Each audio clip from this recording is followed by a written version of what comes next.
soit.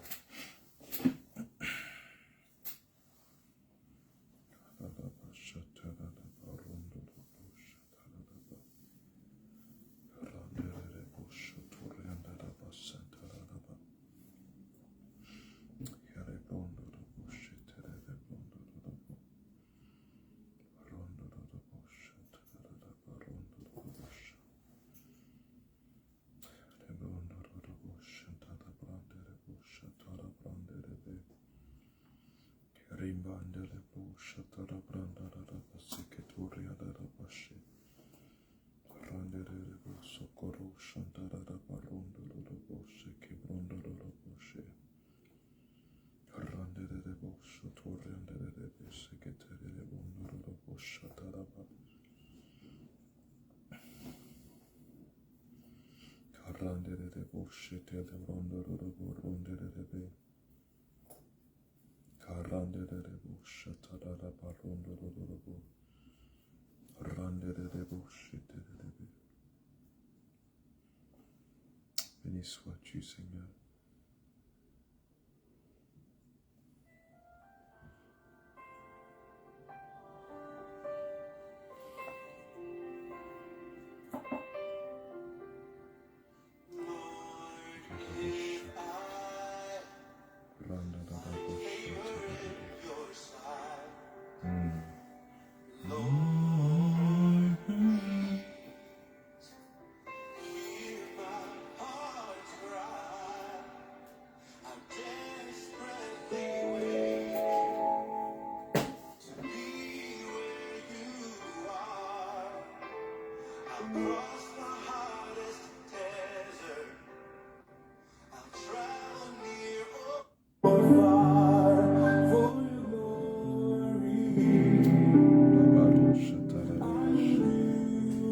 Merci Seigneur, reçois toute la gloire, l'honneur et la magnificence.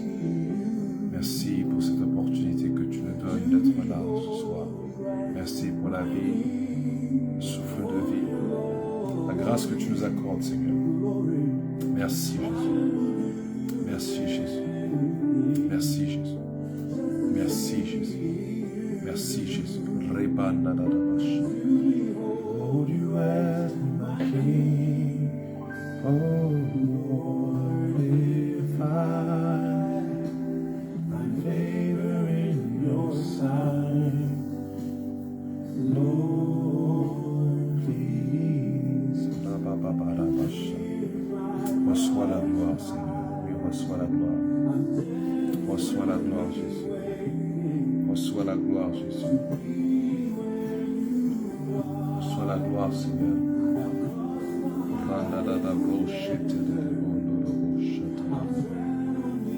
Oui, reçois la gloire, Saint-Esprit.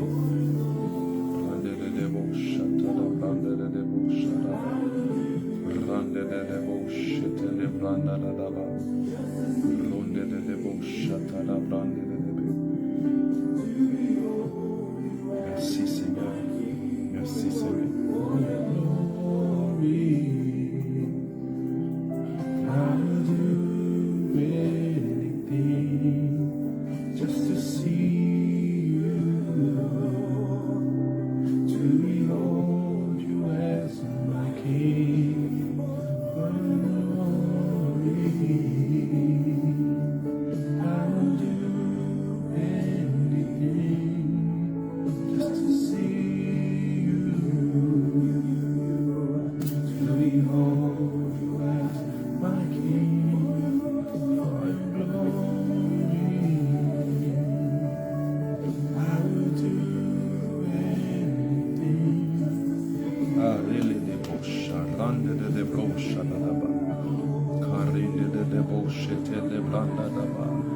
Gloire à toi, Seigneur, nous te bénissons, nous te louons, Seigneur, nous te magnifions, nous t'exaltons, car tu es notre Dieu et nous n'aurons point d'autre Dieu à part toi, nous n'aurons point d'autre Dieu à part toi.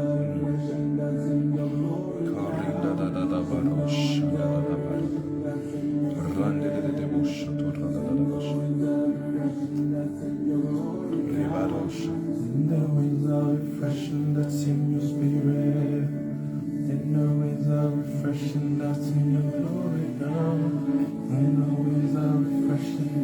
your spirit. Send the wind of freshness in your glory.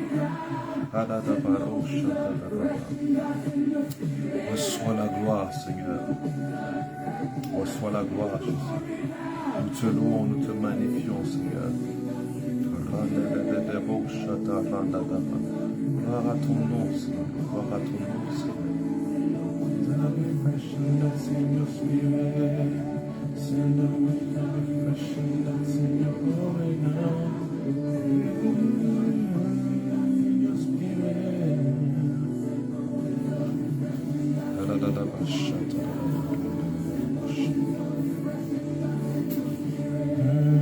Send the winds of refreshing that's in your glory now. For your glory, I will do anything just to see you, to behold you as my King. For your glory, I will do anything just to see you. Randa da da baronda de beshata branda da ba rekata da basha rinda de bosha. Gloire à toi, Seigneur. Randa de bosha randa da randa de bosha. Oui, envoie le vent de ton esprit. C'est les bandes da basha da bosha. Corinda da baranda de bosha de bosha. En ces derniers jours, avant le Pentecôte, Seigneur, en ces derniers jours avant la Pentecôte, Seigneur, souffle ton vent, Seigneur, souffle ton vent, Seigneur, souffle ton vent. Saint-Esprit, reçois toute la gloire, reçois l'honneur. Merci pour ta présence ce soir, merci. Merci, Saint-Esprit de Dieu. Fais descendre ta gloire, fais descendre ta gloire, fais descendre ta gloire. Car le monde a besoin. Le monde a besoin de ta gloire, Seigneur. Le monde a besoin de ta gloire. Nous avons besoin de ta gloire, la gloire de ta présence, la gloire Shekinah.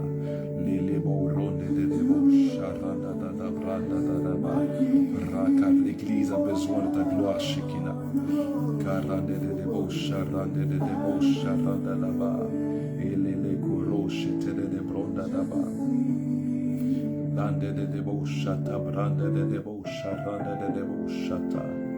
Oui, Saint-Esprit, Saint-Esprit, Saint-Esprit.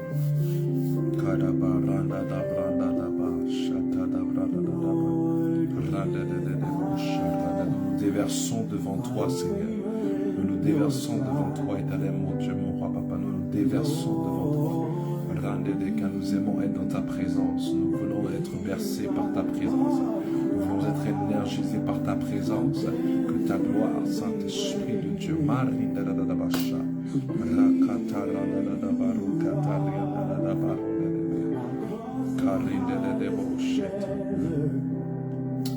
travel near or far for your glory. I will do anything just to see you, to behold you as my King. Glory, I will do anything just to see you, to behold you as my King. Reçois toute la gloire, Seigneur. Reçois toute la gloire, Saint-Esprit. Merci, Seigneur, que ton nom soit magnifié, que ton nom soit glorifié, que ton nom soit élevé. Merci, Jésus, car tu es véritablement Dieu, et nul n'est comme toi, Jésus. Nul n'est semblable à toi, nul ne peut être comparé à toi. Ce soir, nous sommes rassemblés, Père, pour ce culte d'enseignement, et nous ne pouvons rien faire sans ta présence. Voilà pourquoi nous accueillons ta présence avec révérence. Nous accueillons ta présence, Seigneur, avec applaudissement.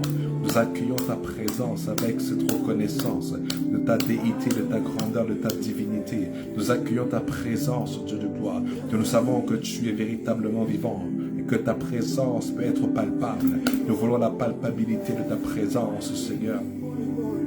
Manifeste ta présence, manifeste ta présence. Alléluia. Ah my God, manifeste ta présence, manifeste. Recalabrande de debochete le carende la basha. Recarinda de bachata da bronde de debocha. Seigneur, merci, Seigneur, merci, merci, merci. Alléluia.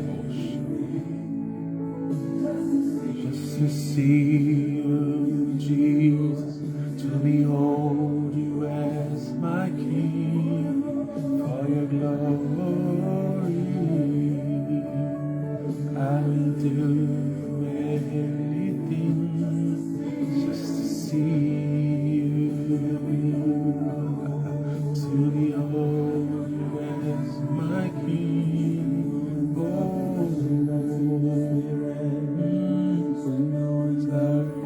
That's in your glory now, send the wind of refreshing that's in your spirit.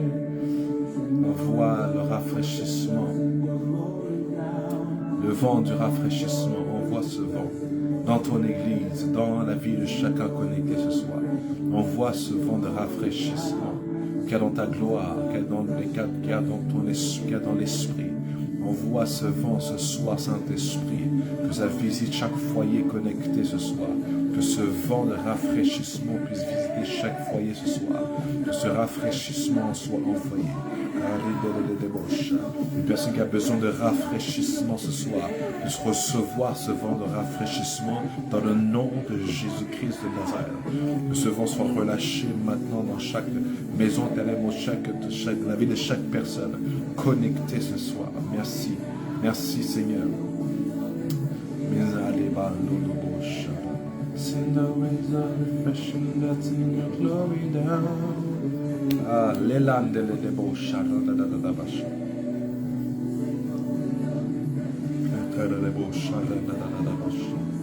Merci Jésus. Merci pour ce soir. Transforme une vie qui a besoin de restauration, transforme. Restaure, une vie qui a besoin de transformation, transforme, une vie qui a besoin de restauration, restaure maintenant, dans le nom de Jésus. Merci pour la présence de tes anges qui font cette œuvre. Je décrète, déclare, mon Dieu, la restauration d'une personne, la transformation d'une personne, dans le nom de Jésus, Père. Saint-Esprit de Dieu, que tu puisses, éternellement, Dieu, toucher le milieu de l'emploi d'une personne, éternellement, qui a besoin que tu interviennes dans la dimension de l'emploi. Éternellement, Dieu, je ne sais pas à qui cela s'adresse. Je prie que tu puisses visiter, Père éternellement, mon Dieu, moi, l'emploi d'une personne connectée soit qui prie pour toi par rapport à cela. Saint-Esprit, que tu puisses répondre ce soir dans le nom tout puissant de Jésus. Que tu puisses faire quelque chose dans le nom de Jésus. Dans le nom de Jésus, que ce fardeau soit ôté. Que ce fardeau soit ôté. Que ce fardeau soit ôté ce soir. Dans le nom de Jésus. Merci Saint-Esprit. Sous ton vent de rafraîchissement, rafraîchisse une personne ce soir. Rafraîchis une personne ce soir. Touche une personne ce soir. Dans le nom de Jésus. Amen. Amen. Amen. Amen. Amen. Amen. Merci Jésus. Merci Jésus. Merci Jésus.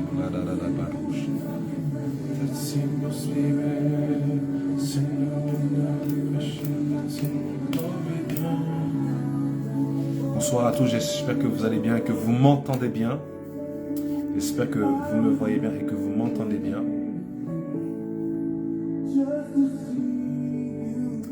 J'espère que vous m'entendez bien et que vous me voyez bien. Faites-moi signe dans les commentaires. N'hésitez pas à partager au maximum pour qu'une plus de gens puissent participer. La présence de Dieu est là, Dieu est là. Dieu est réellement là. Dieu est réellement là. Super. Merci pour ton retour, Delphine. Dieu est réellement là. Dieu est réellement là, mon Dieu.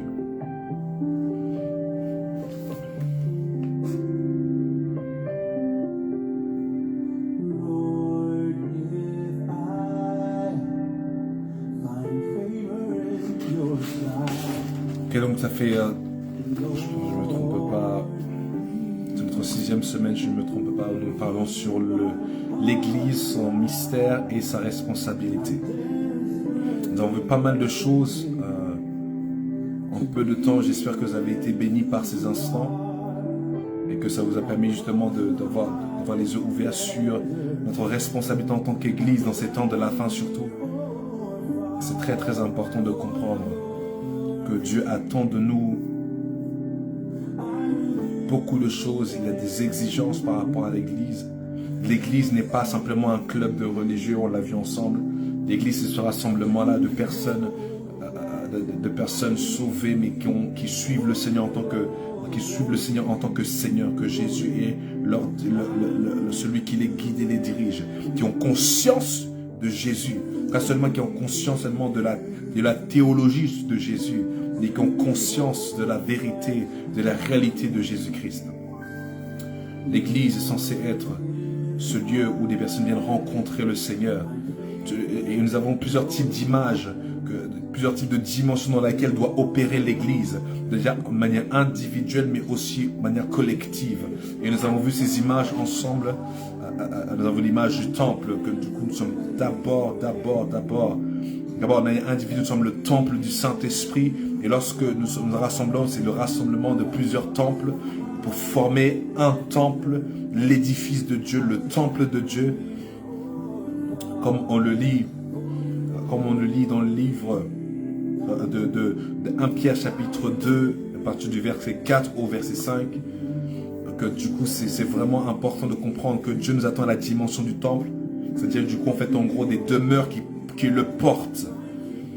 Oh mon Dieu, donc c'est une convergence entre le spirituel et le physique.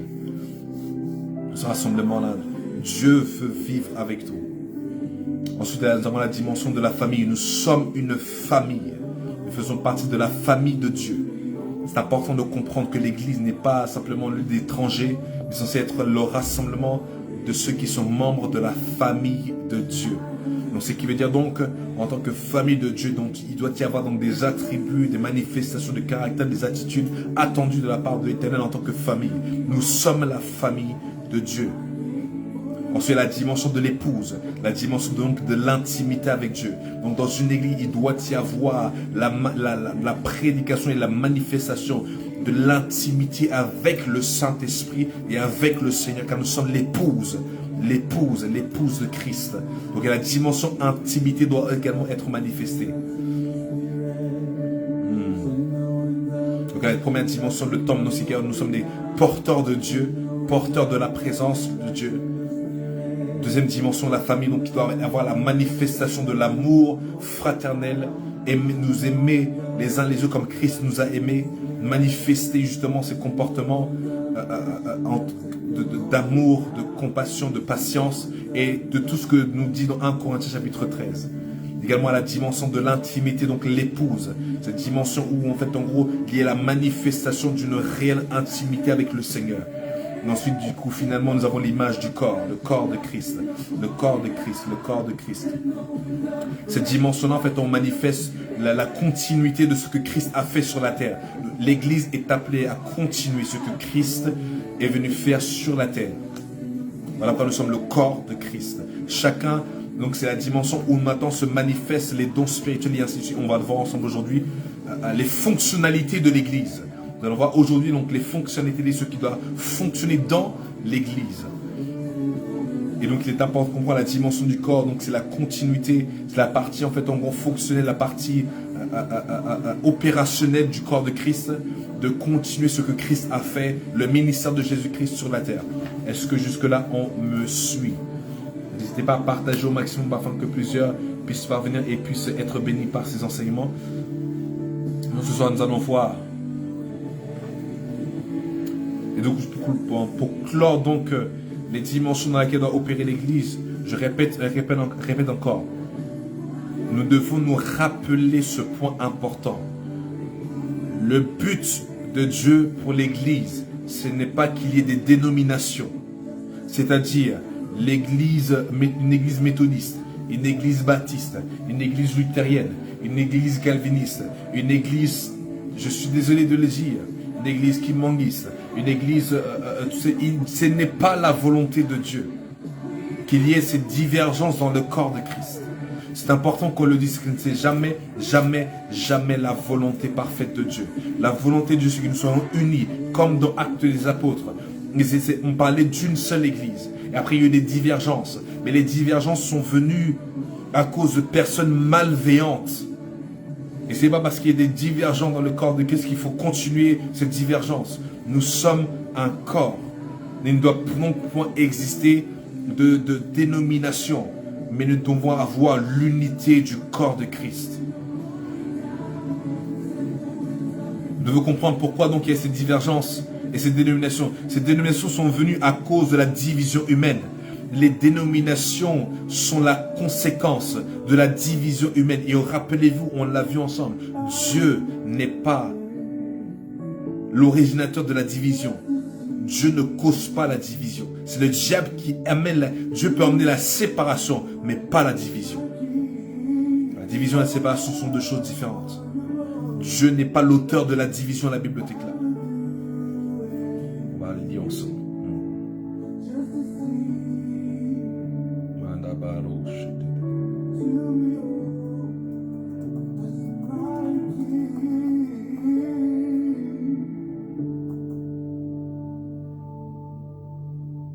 Il lui fait comprendre que Dieu n'est pas l'auteur de la confusion, mais aussi également de la division. On va prendre 1 Corinthiens chapitre 14, verset 33. 1 Corinthiens 14. Ah là là, vache. 1 Corinthiens 14, verset 33. Je sens la présence de Dieu, mon Dieu. Jésus est là.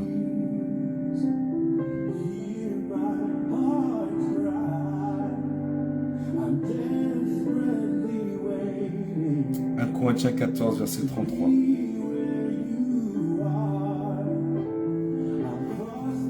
Car Dieu n'est pas un Dieu de désordre. Déjà, important de noter. Dans la version, on parle de Dieu n'est pas un Dieu de confusion, mais de paix. Ok? Comme dans toutes les églises des saints. Ouais, les églises des saints. Il n'y a pas de dénomination des églises. On parle de l'église avec un E majuscule en plus.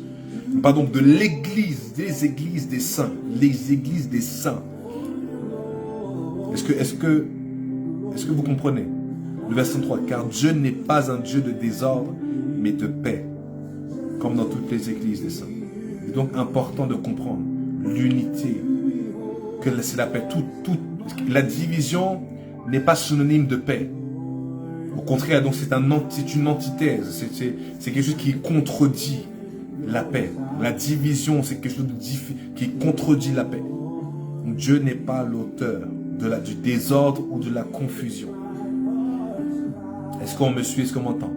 Entendre que des églises se déchirent entre eux et du coup ils continuent à faire le... Et je dis, mais comment pouvez-vous vous baser sur quelque chose qui a pour base la division et de décider d'adorer sur base de la division l'Éternel, lui qui est le Dieu de l'unité? Ce n'est pas possible. Il est donc important de comprendre que Dieu n'est pas l'auteur de cette division qu'il y a dans le corps de Christ. Donc, je répète, donc les dénominations sont venues par conséquence de la division humaine au travers de l'histoire de l'Église. Jésus a fondé et est en train de construire une seule Église et un seul corps à laquelle appartiennent tous les chrétiens, tous les croyants, tous les enfants de Dieu nés de nouveau. Est-ce qu'on comprend? Éphésiens chapitre 4, verset 4. Éphésiens chapitre 4, verset 4.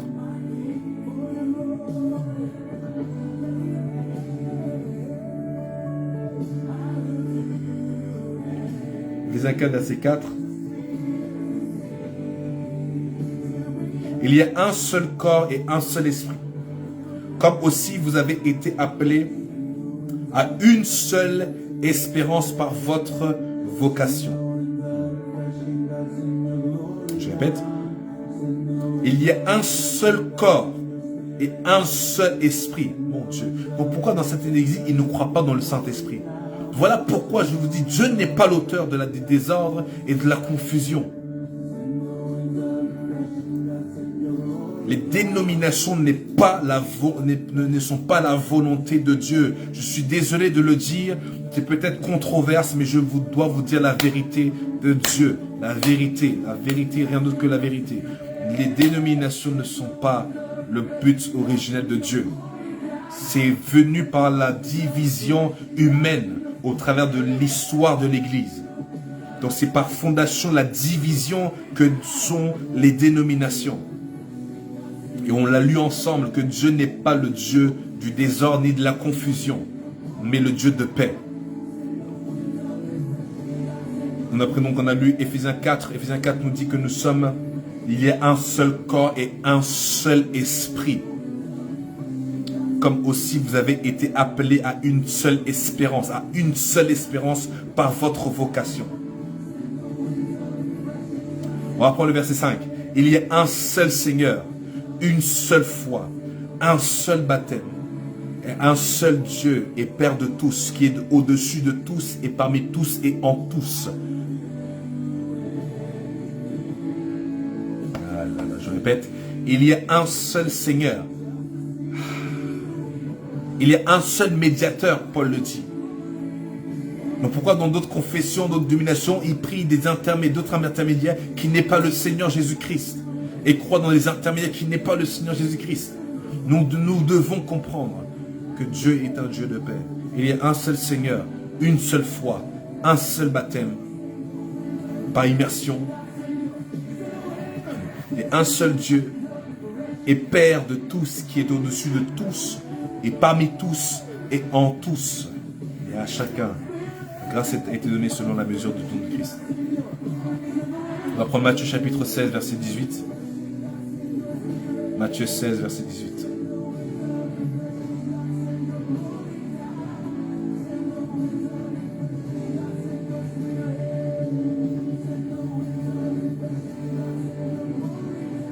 Ça, on le connaît.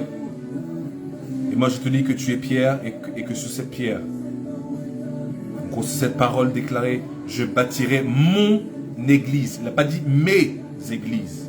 Il a dit mon église. Et que les portes du séjour des morts ne préviendront point contre elle. Contre qui? L'église que Jésus lui-même est en train de bâtir. C'est pour ça que ce n'est pas toutes les halles, la babaché. L'enfer arrive après à triompher sur beaucoup d'églises. Pourquoi? Parce que beaucoup d'églises ne sont pas construites par Jésus lui-même. Voilà pourquoi certaines églises naissent et après disparaissent. Il faut comprendre, c'est seule l'église que Jésus lui-même est en train de bâtir qui tiendra face aux portes des enfers. Vous devez comprendre que les portes de l'enfer sont une force. C'est une force qui ont pour but de combattre contre l'église. L'église que Jésus-Christ, l'église que Jésus-Christ est en train de bâtir. Ce sont ces forces-là qui veulent combattre contre tous ceux qui veulent entamer maintenant cette marche-là de bâtir cette église que Jésus veut. Mais toute église qui n'a pas pour base l'Esprit de Dieu, Jésus-Christ, cette même foi, une dénomination, ne pourra jamais tenir. Est-ce qu'on me suit? On va maintenant voir les fonctionnalités dans l'église.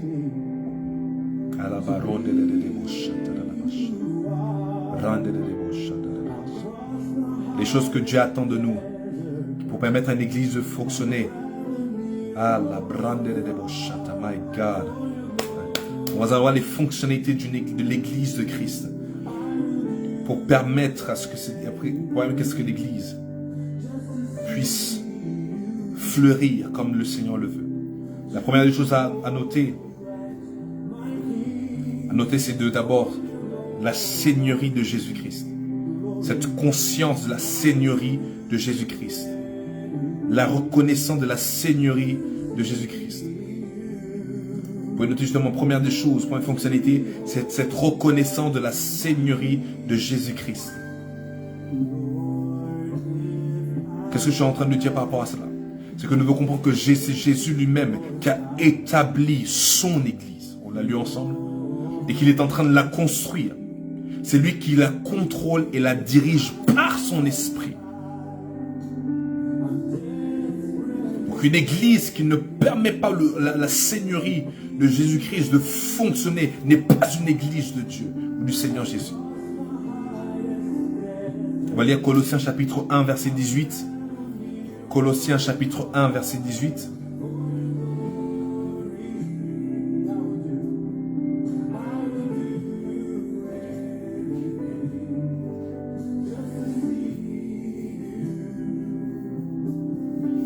Colossiens chapitre 1 verset 18. Il est la tête du corps de l'Église. Allez. Il est encore une fois Église avec un E majuscule. Ah mon Dieu. Il est la tête du corps de l'Église. Il est le commencement, le premier-né d'entre les morts afin d'être en tout le premier.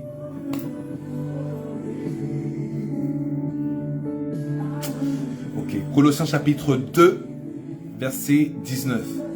Colossiens chapitre 2 verset 19.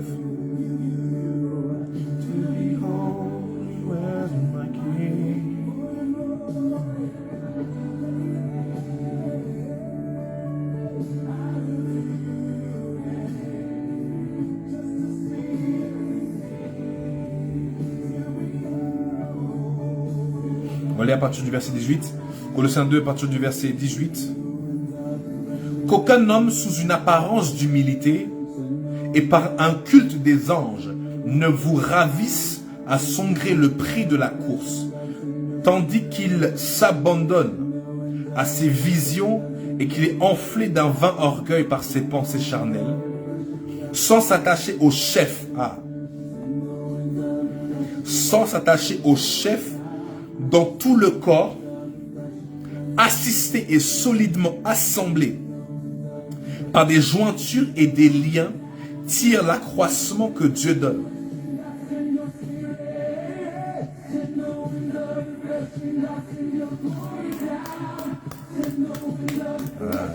Donc il y a beaucoup d'églises, mais pas toutes les églises sont attachées. Ça, nous devons comprendre. C'est pas parce qu'une structure porte le nom d'église que c'est forcément l'église de l'Éternel. Les choses physiques ne définissent pas les choses spirituelles. C'est l'inverse. Si Dieu appelle une église, c'est une église. C'est pas parce qu'un homme a appelé une chose, une structure église, que Dieu l'appelle église. Nous devons comprendre et comprendre cela une bonne fois pour toutes. C'est pas parce qu'une personne a dit que ceci est une église, que Dieu lui-même l'appelle église.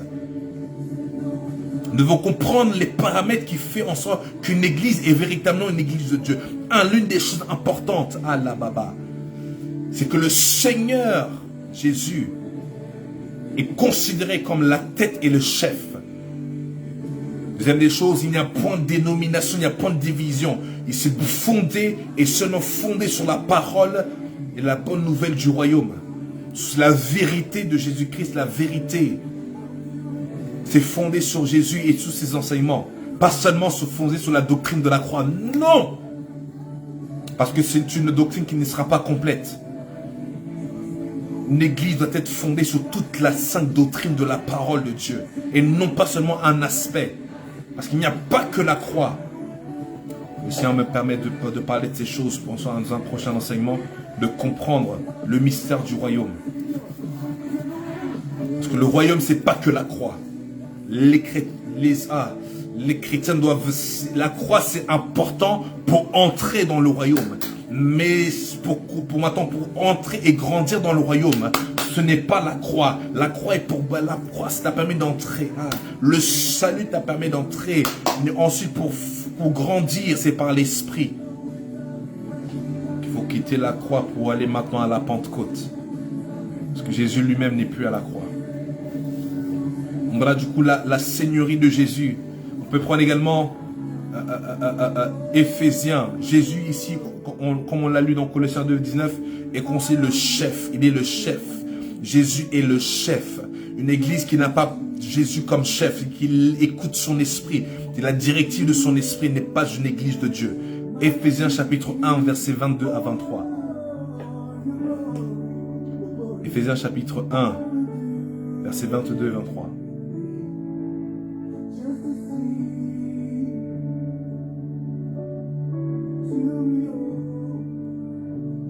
Il a tout mis sous ses pieds et l'a donné pour chef suprême à l'Église, qui est son corps, la plénitude de celui qui remplit tout en tous.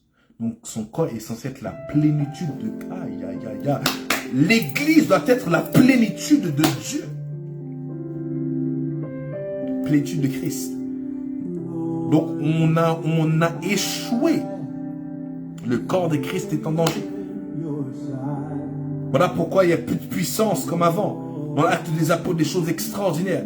Pourquoi? Parce que, un, l'Église est devenue extrêmement logique, charnelle. Deux, de la politique au sein de l'Église. Jésus n'est plus à la base. La sainte doctrine n'est pas prêchée entièrement. Le Saint-Esprit n'est pas le chef de l'Église. C'est l'homme qui contrôle et ce n'est plus le Seigneur. Le Seigneur permettra, nous en parlerons de ces choses, la spiritualité de l'Église. Nous en parlerons cela prochainement. Il est donc important de comprendre que Jésus est le chef suprême. Et vous pouvez également écrire Éphésiens chapitre 4, 15 à 16. Éphésiens 4, 15 à 16.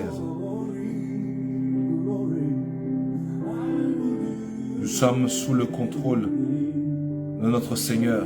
Nous sommes soumis, nous devons être soumis à notre Seigneur. Que c'est lui qui contrôle toutes choses, c'est lui le chef. Voilà pourquoi un berger qui n'écoute pas le Seigneur, c'est un berger dangereux.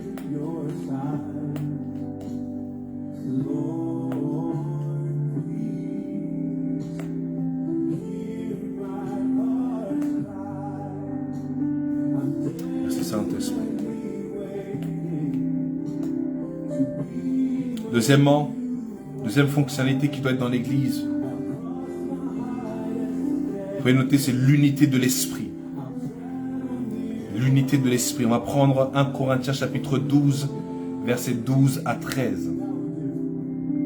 1 Corinthiens 12, versets 12 à 13.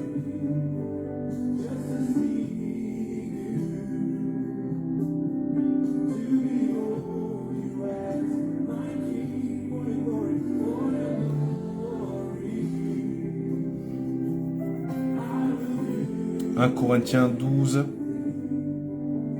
versets 12 à 13. Car comme le corps est un et a plusieurs membres, et comme tous les membres du corps, malgré leur nombre, ne forment qu'un seul corps, ainsi en est-il de Christ.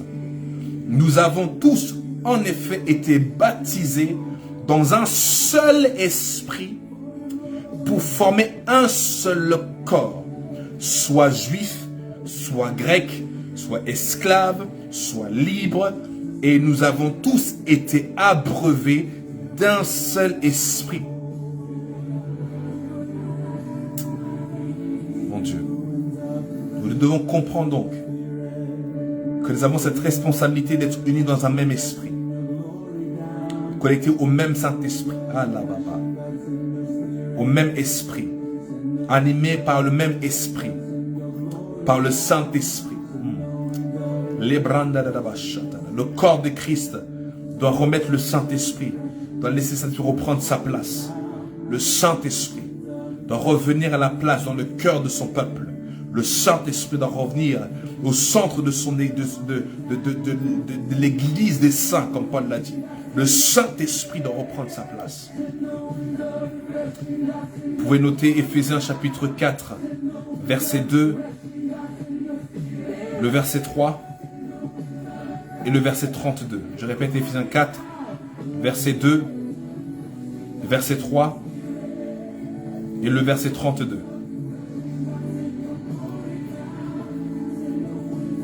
C'est important de comprendre que tout croyant fait partie du même corps.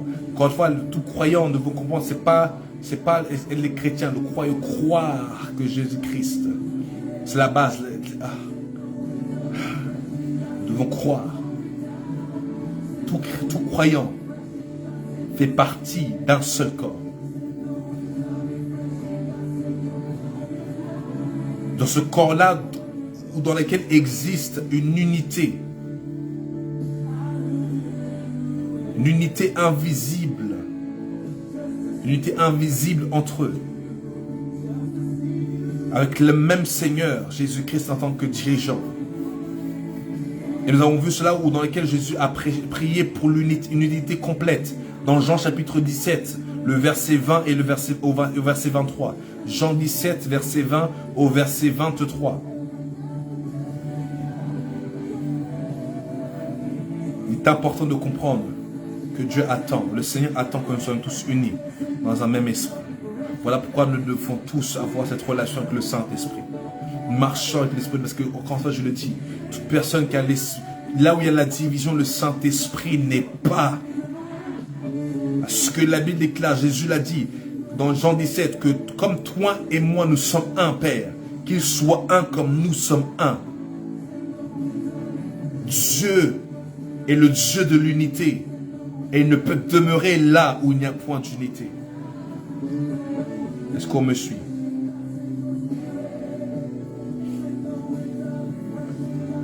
Troisième fonctionnalité qui doit exister dans l'Église,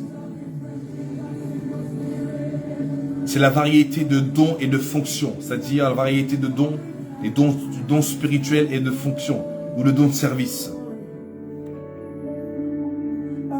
Et donc la variété, l'Église doit être un lieu où il y a une variété de dons et de dons spirituels et de dons de service.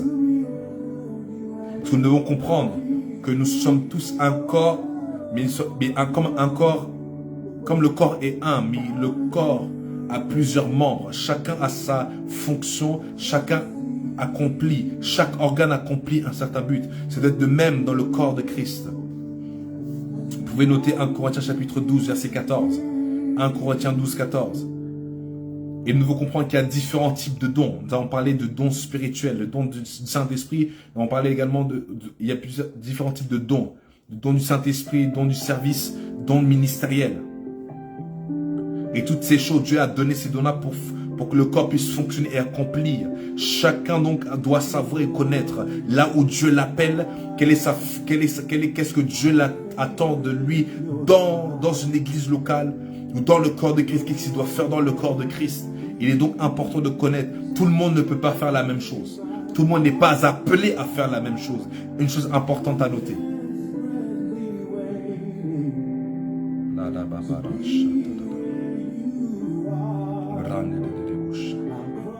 Nous avons tous un rôle à jouer.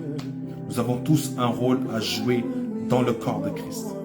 Il est très important de le comprendre. Nous avons tous un rôle à jouer.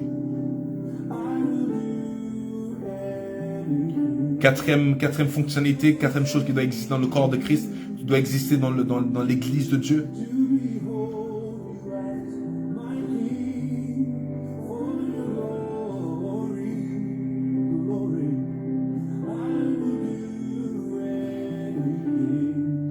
C'est de comprendre que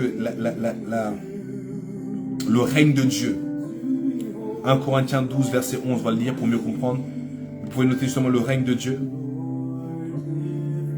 1 Corinthiens 12, verset 11.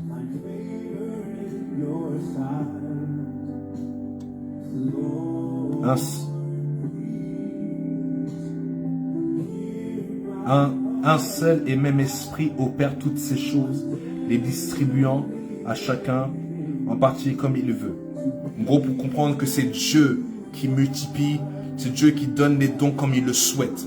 C'est Dieu en fait en gros qui gère, qui dirige, qui doit diriger et doit ordonner les choses dans l'église, dans le corps de Christ. Le Seigneur a arrangé le corps de Christ, a arrangé le corps, a arrangé du coup, même parlons du corps biologique, il a arrangé chaque organe pour accomplir à un but précis. Le Seigneur donc a placé également des rôles spécifiques. Le Seigneur a placé donc des dirigeants pour diriger justement les églises locaux. Il a placé donc chacun, il a donné chacun une certaine autorité. Il est donc important que le membre du corps de Christ puisse accepter leur place. Parce que beaucoup ont essayé de faire ce que Dieu ne leur a pas appelé à faire. Donc ce point-là est la continuité de ce que nous avons vu. Donc si Dieu te place à un endroit, reste-y et accomplis fidèlement. Amen.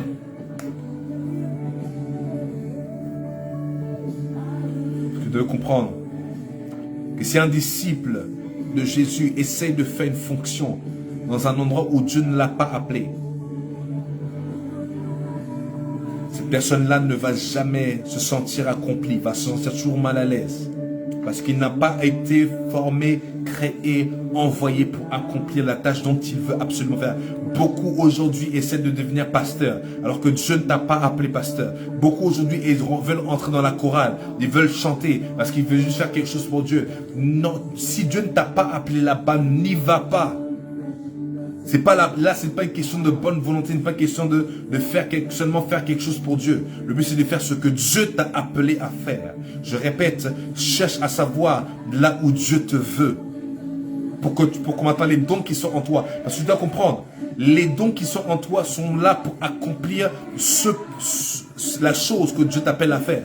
Mais si maintenant tu veux emmener ces dons à faire quelque chose pour laquelle Dieu ne les a pas mandatés, ils ne vont pas fonctionner. Voilà pourquoi tu n'as pas de résultat et tu es frustré.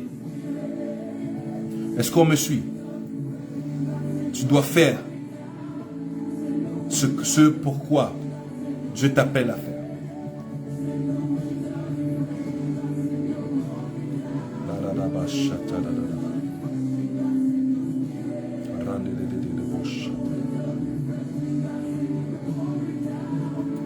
Cinquième point.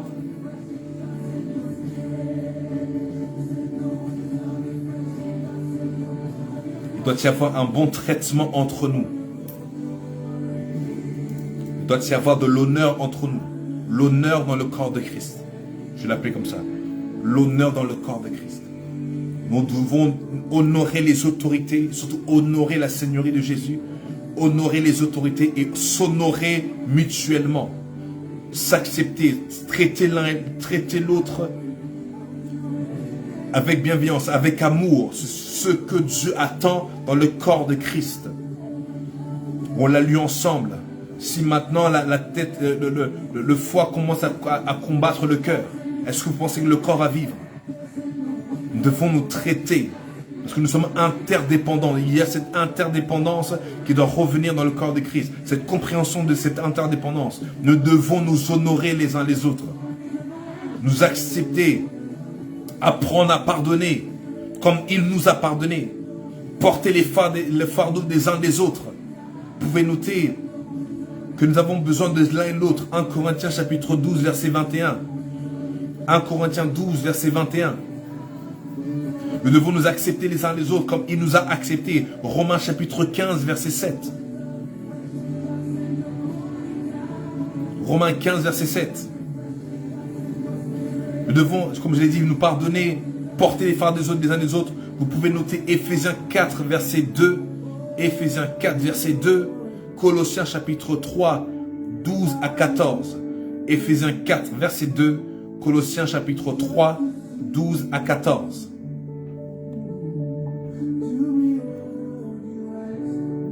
Nous devons comprendre que notre croissance dans la maturité spirituelle en tant qu'enfant de Dieu ne se fait pas seulement par la prière ou par la parole, mais se fait aussi par cette communion entre nous, entre croyants entre nous. Une bonne communion entre nous permet également la croissance spirituelle.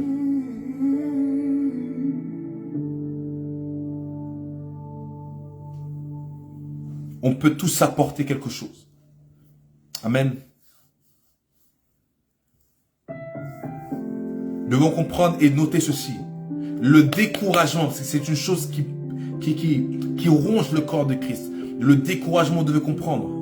Le découragement est l'une des armes les plus efficaces de Satan pour décourager les gens, pour qu'ils n'aient plus maintenant envie, déçus et ainsi de suite. Toutes ces choses sont des armes du diable pour emmener la division dans le corps de Christ.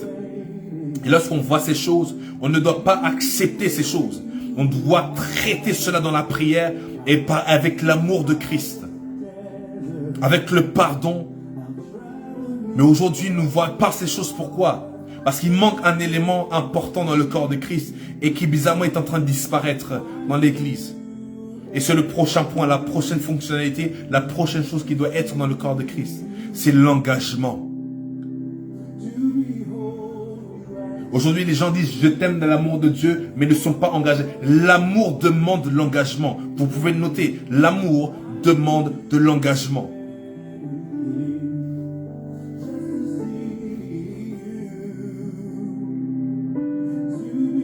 Là, une relation demande un engagement. Je répète, une relation demande un engagement. Tu ne peux pas dire que tu aimes ton prochain, mais tu ne te sens pas engagé à cette personne. Ce n'est pas possible. Ce qui manque, c'est l'engagement. Tu vois ton frère qui chute, mais comme tu ne l'aimes pas, ah mon Dieu, mon roi, tu ne le suis. Comme je l'ai dit, il y a de la tolérance dans le corps. Il n'y a plus d'amour, mais de la tolérance. Et la tolérance n'est pas biblique. Dieu ne nous a pas appelés à nous tolérer, mais à nous aimer les uns les autres, comme il nous a aimés. Jésus, malgré nos fautes, a continué à nous aimer et continue à nous aimer jusque maintenant. Il nous voit, nous sommes mal, il prie pour nous. Et la Bible dit qu'il intercède pour nous. Ma question est donc, où est cet engagement-là? Jésus est engagé à son corps. Mais nous aussi, nous devons nous être engagés les uns envers les autres. Tu vas mal, je me sens engagé à toi. Voilà pourquoi je dois t'aider. C'est un engagement. Je suis engagé à toi. Je ne dis pas que mon amour n'est pas simplement verbal, mais également au niveau action. Je me sens engagé à toi. Tu vas mal, je dois être là pour t'aider à te relever. L'engagement doit revenir.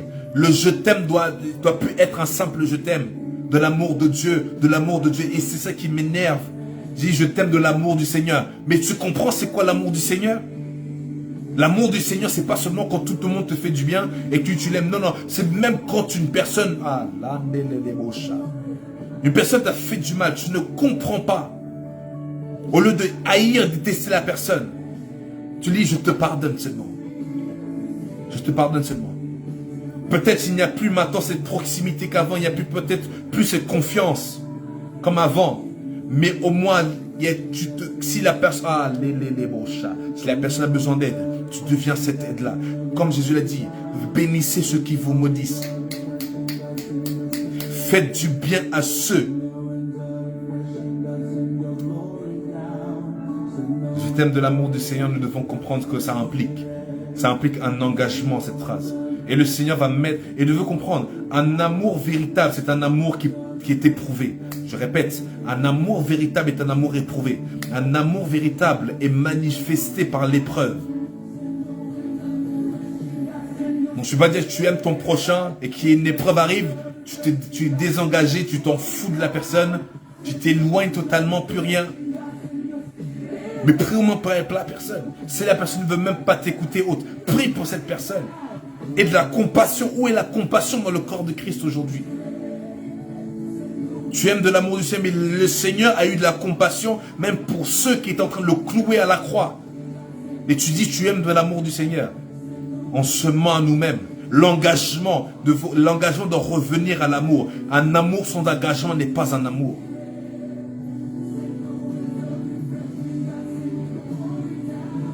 Nous devons nous poser, et c'est une phrase très importante, une phrase en fait qui a marqué l'histoire, c'est de J.F. Kennedy, qui a dit une phrase en fait qui m'a bafoué, et qui je pense est une citation qui doit résonner dans le corps de Christ. Il a dit ceci, c'était un discours et c'était une phrase célèbre, qui dit « Ne vous posez pas la question de ce que les États-Unis peuvent faire pour vous, mais posez-vous plutôt cette question, qu'est-ce que vous pouvez faire pour les États-Unis ?» Et je vais la transformer ainsi. Ne vous posez pas la question, qu'est-ce que le corps de Christ peut faire pour vous? Qu'est-ce que l'Église peut faire pour vous? posez-vous plutôt la question, qu'est-ce que vous pouvez faire pour le corps de Christ et pour l'église et pour votre église locale? Aujourd'hui, les gens sont dans les églises locaux et ils poussent d'église en église, aucun engagement. Ils veulent simplement que l'église donne, mais eux ne veulent rien donner. Alors vous ne comprenez pas que l'église n'est pas le pasteur. Je vais répéter, et enfants de Dieu, écoute-moi, que toutes les églises m'écoutent. L'église, c'est pas le pasteur. L'église, c'est vous et moi, vous les membres, que Dieu vous a placés là-bas pour faire avancer l'église. Parce que même le pasteur n'est qu'un membre du corps de Christ qui doit écouter la tête qui est Jésus-Christ. Et vous et moi, nous faisons partie de ce même membre, de ce même corps plutôt. Et nous avons la responsabilité de faire avancer notre église locale, faire avancer le corps de Christ. Aujourd'hui, il y a un désengagement terrible. Et après, les gens disent qu'ils servent le Seigneur. Ils ont une mauvaise compréhension de ce que c'est le corps de Christ. Ils peuvent bouger d'église en église, aller voir où l'herbe est plus verte. Mais l'herbe n'est pas plus verte autre part. Tout dépend que comment toi tu la traites, l'herbe dans laquelle tu es, comment tu traites. Et même là j'aimerais vous dire, l'herbe paraît peu... L'herbe paraît plus verte autre part parce que ceux qui sont dans cet autre champ en prennent soin. Donc ma question, tu vois l'herbe qui n'est pas... Ce n'est pas une raison de partir ailleurs.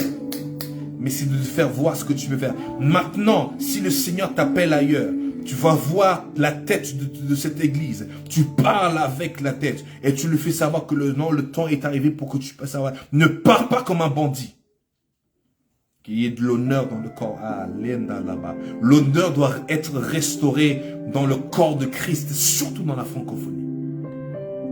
L'honneur de l'autorité de Jésus-Christ, de l'autorité et entre nous doit être restauré.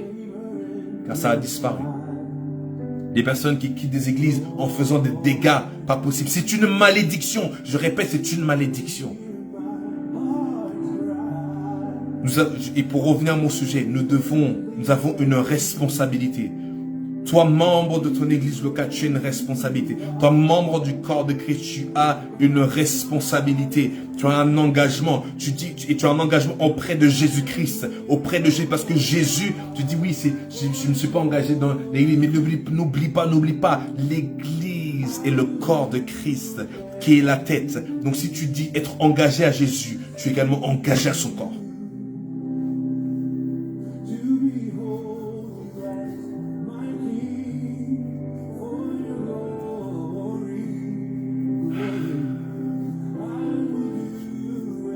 Donner sans égoïsme. Parce que la Bible déclare, il vaut mieux donner que de recevoir. Car ceux qui donnent, tu vas multiplier. Et redonner une mesure qui déborde. Il y a plus de joie à donner que de recevoir, la Bible dit. Il y a plus de joie à donner que de recevoir. Donc, comme J.F. Kennedy a dit, ne pose pas la question ce que ta nation peut faire pour toi, mais pose la question ce que tu peux faire pour la nation. Et je le prends parce que même le corps de Christ également a une dimension d'une nation. Parce que nous sommes la nation de Dieu. Nous faisons partie d'un même royaume. Nous sommes la nation de l'Éternel. Donc ne te pose pas la question ce que la nation, le royaume peut faire pour toi. Pose-toi la question ce que tu peux faire pour le royaume. Amen. J'espère que vous avez été bénis ce soir. Nous allons bientôt terminer. Nous avons un dernier point à voir. C'était le point sur le service. Et du coup, ça va dans la continuité. Vous pouvez noter, hein, du coup, le dernier point, c'est le service. Ça va dans la continuité de ce que nous avons vu dans le point numéro 3, 4, 5, 6. Et là, du coup, le 7e, c'est le service. Le service. Cette attitude, en fait, d'un ministre. Et être un serviteur, c'est être au service de Dieu pour les autres. Être au service de Dieu pour les autres. Vous pouvez noter 1 Jean chapitre 4 verset 20. 1 Jean 4 verset 20.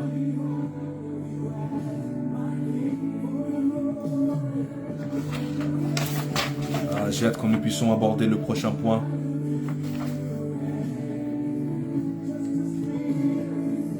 Ensuite, 1 Corinthiens 12 verset 22.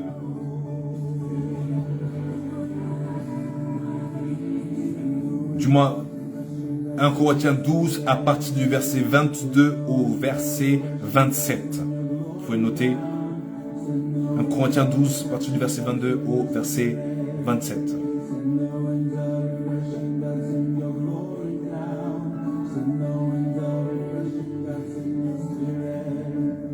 C'est important de comprendre. Parce que les gens disent oui, mais je ne sais pas encore ce à quoi je suis appelé à faire, je ne sais pas, je ne sais pas. Pendant que tu attends pour découvrir ton rôle dans le corps de Christ, fais tout ce que tu peux faire avec la force que tu as.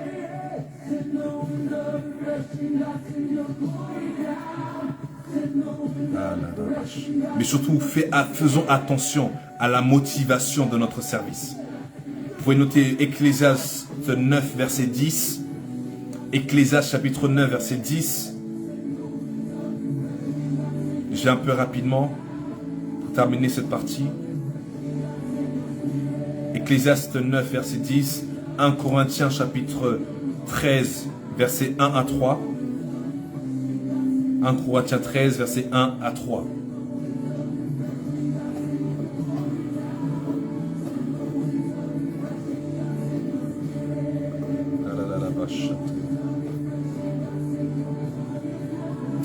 Amen. Du coup, la prochaine fois, nous allons voir comment jouer notre part dans le corps de Christ. Nous allons voir les points clés qui vont nous permettre de jouer correctement notre part dans le corps de Christ. Donc, ne manquez pas la semaine prochaine, alors que nous clôturons sur le thème de l'Église, son mystère et sa responsabilité. Donc j'espère que vous avez été bénis ce soir. Vraiment, merci. Moi, je suis suivi jusque maintenant. On se donne rendez-vous vendredi à 19h30 en présentiel pour notre culte de prière. Et on se dit à la semaine prochaine pour la suite de cet enseignement. En tout cas, je prie vraiment que le Seigneur vous bénisse. Que si vous ne savez pas peut-être pas votre rôle dans le corps de Christ, que l'Esprit de Dieu vous le révèle et qu'il vous le repositionne là où il vous attend et qu'il vous dirige en toutes choses et dans toute la vérité. Soyez bénis et on se dit à la prochaine.